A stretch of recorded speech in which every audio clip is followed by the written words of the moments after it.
আপনারা দেখলেন বুকিবিন্তার সেই বিখ্যাত একটি প্লেস যেখানে বিভিন্ন সঙ্গীত পরিবেশন করা হয়। আমরা খুব এনজয় করলাম। তো আমরা যাচ্ছি পেভিলিয়ন মার্কেটের দিকে। তো দেখতে পাচ্ছেন পেভিলিয়ন মার্কেট। তো আমরা এখন যাচ্ছি বুকিবিন্তার স্ট্রিট ফুড এরিয়ায়। মালয়েশিয়ার বিখ্যাত একটি ফল ডুরিয়ান, যে স্টাইলে খেতে চান, বারবিকিউ অথবা ফ্রাই অথবা কারি করে, যে স্টাইলে খেতে চান না কেন আপনাকে এরা করে দিবে। প্রচুর পরিমাণ পর্যটক এর সমাহার এই স্ট্রিট ফুড এরিয়াতে।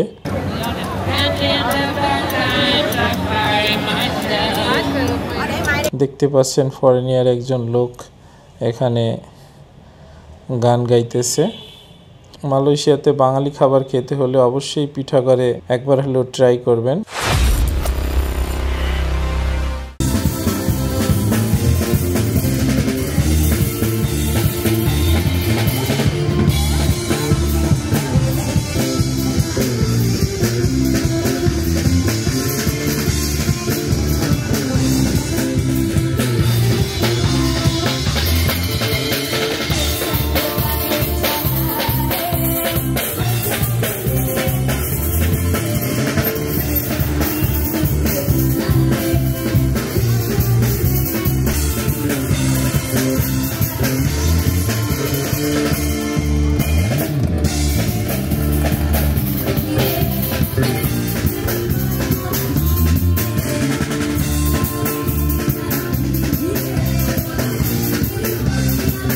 আপনারা দেখলেন বুকিবিন্তার সেই বিখ্যাত একটি প্লেস যেখানে বিভিন্ন সঙ্গীত পরিবেশন করা হয়। আমরা খুব এনজয় করলাম। তো এখন আমরা যাব পেভিলিয়ন মার্কেট। তো যাওয়ার পথেই 4 রাস্তার মোড়ে এখানে দেখতে পেলাম কয়েকটা কার্টুন। বাচ্চাদের আনন্দ দেওয়ার জন্য এরা এখানে বিভিন্ন কার্টুনের স্টাইলে সেজে বাচ্চাদের সাথে বড়দের সাথে আনন্দ করে থাকে। তো আমরা যাচ্ছি পেভিলিয়ন মার্কেটের দিকে। যারা কুয়ালালামপুরে বেড়াতে আসে তারা এই বুকিবিন্তা এরিয়াতেই বেশিরভাগ পর্যটকের সমাগম হয়ে থাকে। তো আমরা যাচ্ছি পেভিলিয়ন মার্কেট। এখন অনেক রাত, কিন্তু মনে হচ্ছে যে সবেমাত্র সন্ধ্যা হয়ে আসলো। চারদিকে প্রচুর পরিমাণ পর্যটক ঘোরাঘুরি করছে। তো দেখতে পাচ্ছেন পেভিলিয়ন মার্কেট। এটি কুয়ালালামপুরের বিখ্যাত একটি শপিং কমপ্লেক্স। এই শপিং কমপ্লেক্সে পৃথিবীর বড় বড় ব্র্যান্ড, ইন্টারন্যাশনাল ব্র্যান্ডের শোরুমগুলো আছে।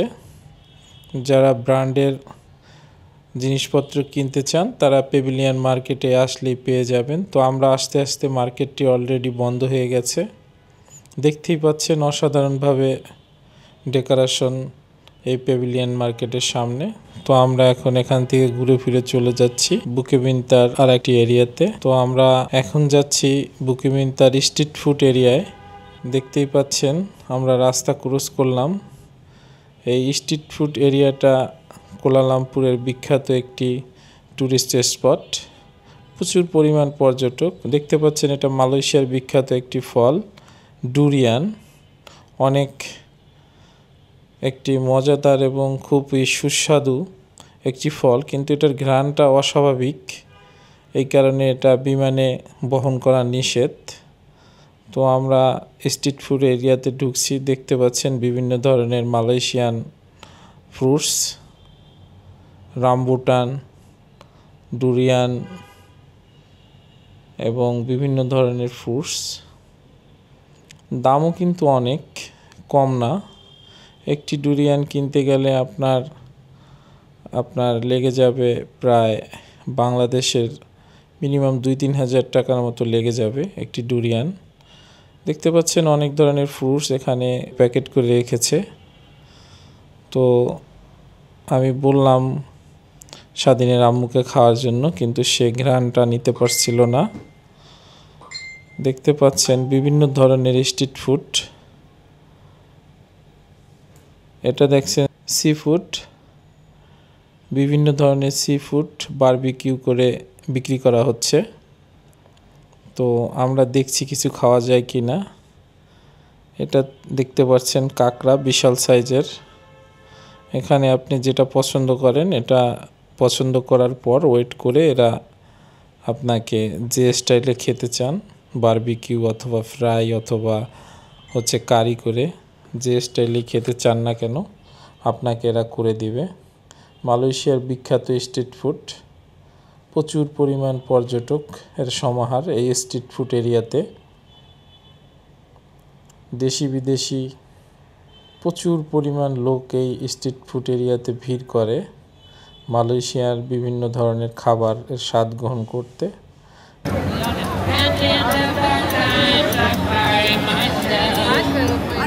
দেখতে পাচ্ছেন ফরেনিয়ার একজন লোক এখানে গান গাইতেছে।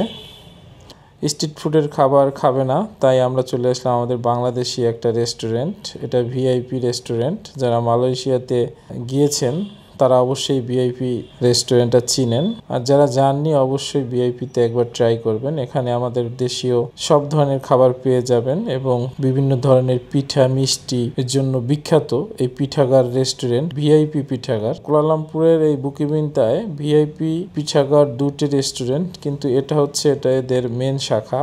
এখানে দেখতেই পাচ্ছেন আমাদের দেশীয় সব ধরনের মাছ মাংস বিভিন্ন ধরনের ভেজিটেবল পেয়ে যাবেন আপনারা। হাঁস মুরগি খাসি গরু কালো ভুনা বট বিভিন্ন ধরনের ভর্তা, তারপর সবজি, আপনি যে ধরনের বাঙালি খাবার চান না কেন এই রেস্টুরেন্টে পেয়ে যাবেন। তো আমরা এখান থেকে কিছু খাবার অর্ডার করলাম। আপনারা চাইলে এই পিঠাগারে এসে খাবার খেতে পারেন। একটু প্রাইস বেশি, কিন্তু মালয়েশিয়াতে বাঙালি খাবার খেতে হলে অবশ্যই পিঠাগারে একবার হলেও ট্রাই করবেন, ভালো লাগবে। তো আমরা খাবার খেয়ে এখন চলে যাচ্ছি আমাদের হোটেলের দিকে। এটা আমাদের হোটেল। তো আমরা আজকে রাতই এই হোটেলে আছি, তারপরে আমরা চলে যাব কালকে মালয়েশিয়ার থেকে ফুকেটে। তো আমাদের হোটেলের ভিতরে এখন প্রবেশ করব। মালয়েশিয়ার আজকে শেষ রাত, এরপর আমরা চলে যাব ফুকেট। ফুকেট থেকে চলে যাব ব্যাংককে। এটা দেখছেন এটা আমাদের হোটেলের লবি। তো আমরা দুদিন যাবত এই হোটেলটায় আছি। খুব সুন্দর একটা হোটেল।